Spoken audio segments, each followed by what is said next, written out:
we make a return to Beast's castle once again in Beauty and the Beast, a friend for Phillipe. It was a beautiful sunny morning when Belle arrived at Phillipe's stable with a special surprise for her friend. "Guess what I have?" she called happily as she hurried to his stall.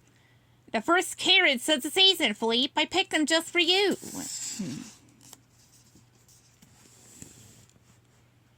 Phillipe was not as happy as Belle had hoped he would be.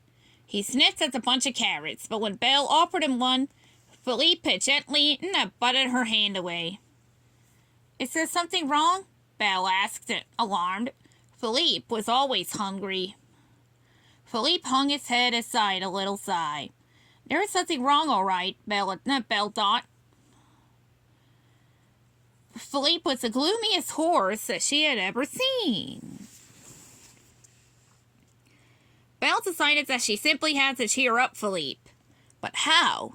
"If only you could talk," Belle said to Phillipe. "You could tell me exactly what to do." But he couldn't, so Belle would have to figure it out on her own. She hurried to the library and gathered all the books about horses that she could find. Then she sat down to read every single one of them. But the books didn't hold the answer she was looking for. "I know," she thought. "I'll ask the prince what he thinks."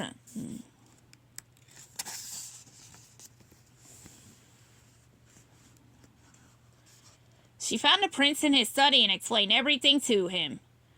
"I wish I knew what Phillipe needed," she cried. "Do you have any suggestions?" Suggestions? The prince thought for a moment. "Maybe a walk would do him good," he said. "A good walk always used to cheer me up." "Of course," Belle agreed. "That's a wonderful idea." Quickly, Belle changed into her riding clothes and hurried to fetch Phillipe's saddle. When he saw her coming, he perked right up. "Silly me, what was I thinking?" Belle said as she saddled him.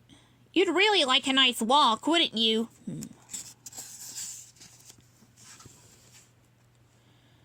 Belle led Phillipe to the edge of the forest where the royal orchards began.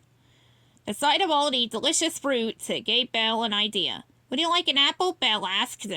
"Go ahead and choose one." Following Belle's suggestion, Phillipe wandered from tree to tree, eyeing each apple and even sniffing some. But soon his head was hanging and his steps were slow and heavy. It was clear his heart wasn't in it. Still, Belle did not give up. They continued to a wide open meadow. "You know," Belle said, "I bet a good gallop would do the trick." She leaned forward and snagged the reins, giving Phillipe's sides a firm, nudge with her heels. As if to tell her wrong again, Phillipe stopped, leaned down, and nibbled at a clover. "Oh, Phillipe," Belle said in despair, "I just don't know what else to do."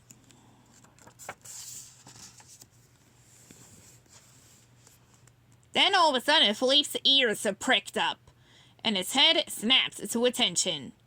Belle barely had time to sit up before Phillipe charged off like a racehorse out of the gate. "Whoa, boy!" Belle cried, nearly falling out of the saddle. "Phillipe, where are you going?"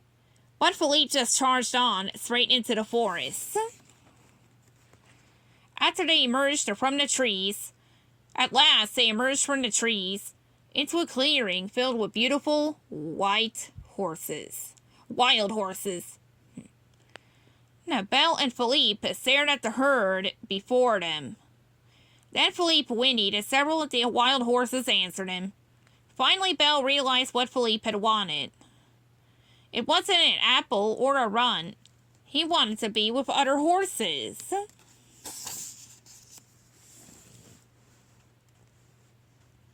"Well, go on," Belle said as she swung down and took off Phillipe's saddle. "Go have some fun." She didn't have to tell him twice. Phillipe trotted eagerly over to the herd. All afternoon, Belle watched Phillipe race and play. Soon he had even made a friend. The two horses grazed, chased each other around the clearing, and dozed together in the warm sun.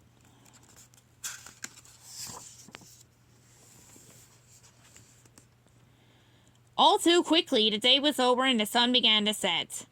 "Oh, goodness," cried Belle. "We gotta get going." So she put Phillipe's saddle on, and they started back toward the castle. I promise we'll come back soon, no, Belle told Phillipe.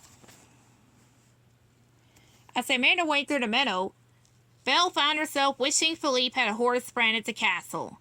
Then she heard hooves behind her turn around. Well, look at that, Phillipe. It's your new friend, Belle said. Belle and Phillipe slowed their pace, and the shy horse drew closer and closer.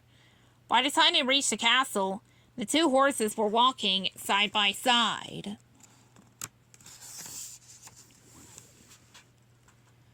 Welcome to our castle, Belle told the new horse when they arrived. We're honored to have you as our guest. And to show the horse she meant it, Belle hurried to fix up the stall next to Phillipe's. There, she said when she was through. Now this looks like a horse. Now this looks like a stable where a horse, or two, could live happily ever after. And that was exactly what they did. The end.